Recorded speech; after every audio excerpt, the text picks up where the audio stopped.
Hey, this is Chris with Survivortize, and we're going to do a crash course 10-minute video on King Cobra Weave Paracord Bracelet with adjustable stainless steel shackles. A lot of guys do this a lot differently, but I'm going to show you my way of doing it, and we're going to talk as we work because I have to do this really fast.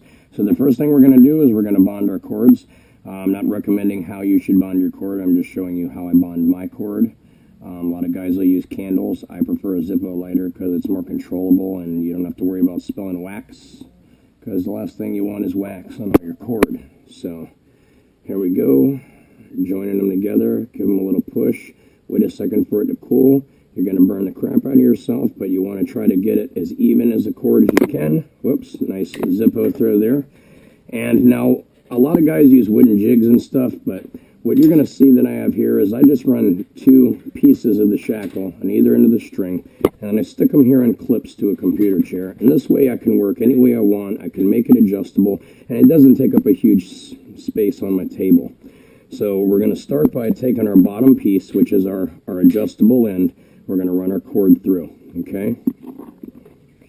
Now, I have to do this quick, so you can always rewind and stop. Now, when you get to your point here, you want to make sure that you don't try to get it exactly even. You want it offset. You want to hide this burn somewhere in the middle. You know, you want to make sure that your bond was tight on that, and we got a good bond. So we're through our bottom.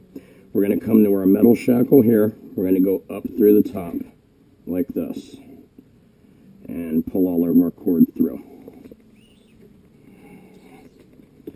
Okay, so I'm going to kick my computer up a little bit so I have a little bit of room to play with here. So obviously I need to bring that back through. So now you see our burn spots here. This bracelet is for someone with a 7.5-inch wrist, and because it's thicker, we want to kind of make sure that we do about an inch extra on something about that. So we're going to want an 8.5-inch bracelet. Now what you want to make sure is your buckles are curved here. So you want to make sure first thing that your buckle's on the top. Now the pink is this girl's outside color. So we're going to want to start with the camo as our inside color, because we're going to do a double pass. So very carefully following first knot, over with the camo, cross over with the pink, under and up to the loop, and we're going to stop there. We're going to measure now, because once again we're looking for 8.5 inches to about the center buckle. That's a little bit off.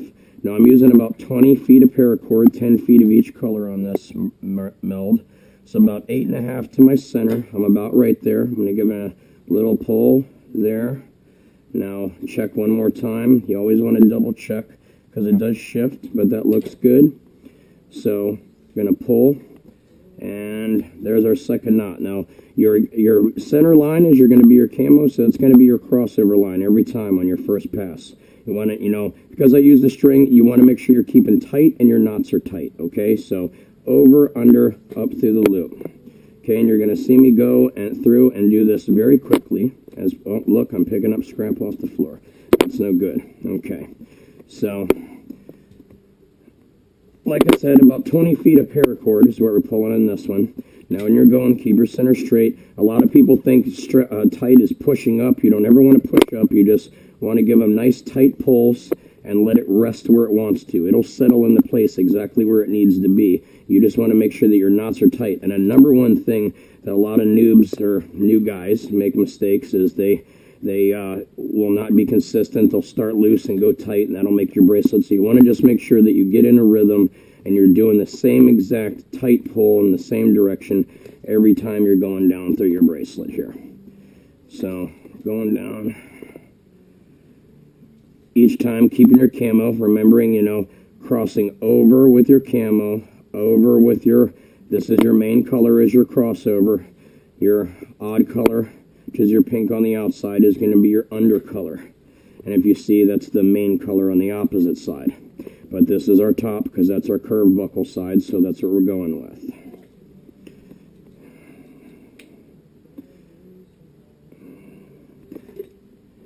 Putting a time limit on one of these kind of makes you make more mistakes, but I'm really trying to get this done in 10 minutes because I don't really feel like editing it, because if anybody knows me, I'm not that computer literate. Now, if you guys have seen me do these at the tables, I I do them pretty fast, but not quite this fast.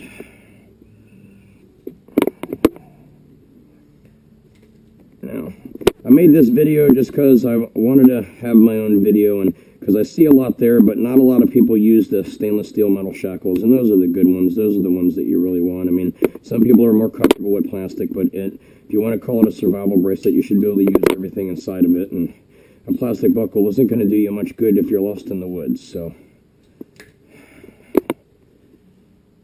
all right, so we're getting near our bottom here.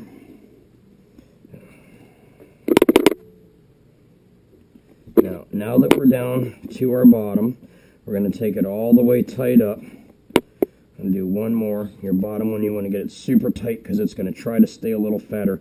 Now all I do is I switch my clips around like that. We're back to where our camo is, but now our string is at the top.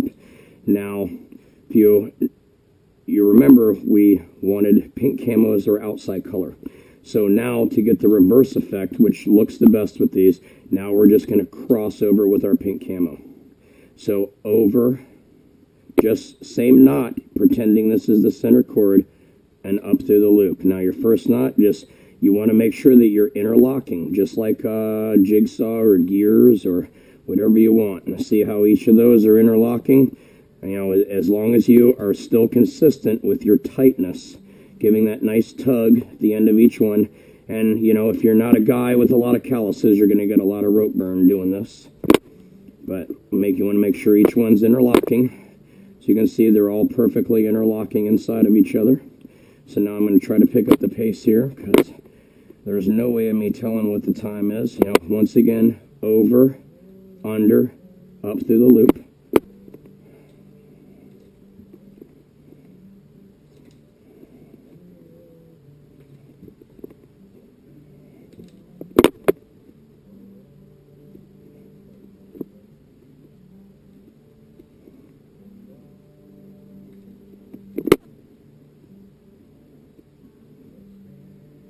Now, the tighter the knot you do, the tighter your bracelet's going to be, better quality it's going to feel. It's not going to be all mushy.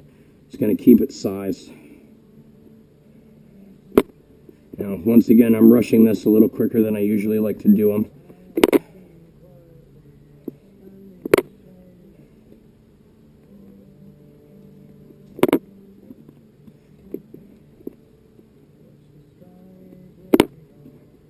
A lot of guys like working with big wooden jigs.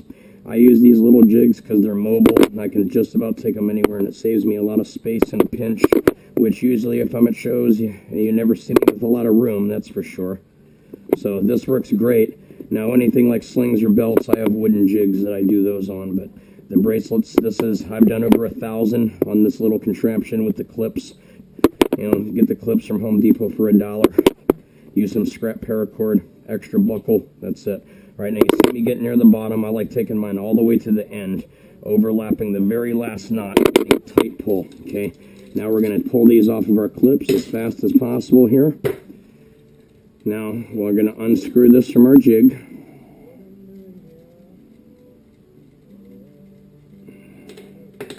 Unscrew this from our jig here. Okay, set our pins down. Now, when it comes to melting the ends, a lot of people try to do this all pretty. Of course, now I can't find my scissors, can I? Okay, a lot of people try to do this all pretty. Anybody that's got them from me, a lot of melt on the end. Yeah, well, the bigger the plug, you don't want these things coming undone. I want mine to stay done. So here's what you do. Once again, like I said to me, you want to try never to catch this on fire. You always want to get your melts melted. Fire is not good. It's going to burn other parts of the cord. You want to get it as soft as possible, soft as possible, soft as possible, and then smush it to the biggest plug.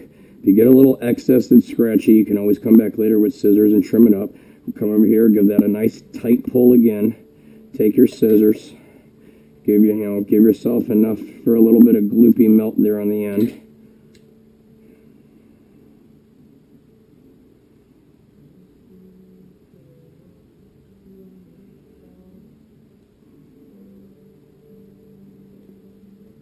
Okay, so there we go. Now, pink on the outside. There's our curve and our buckle. Run your pin back through.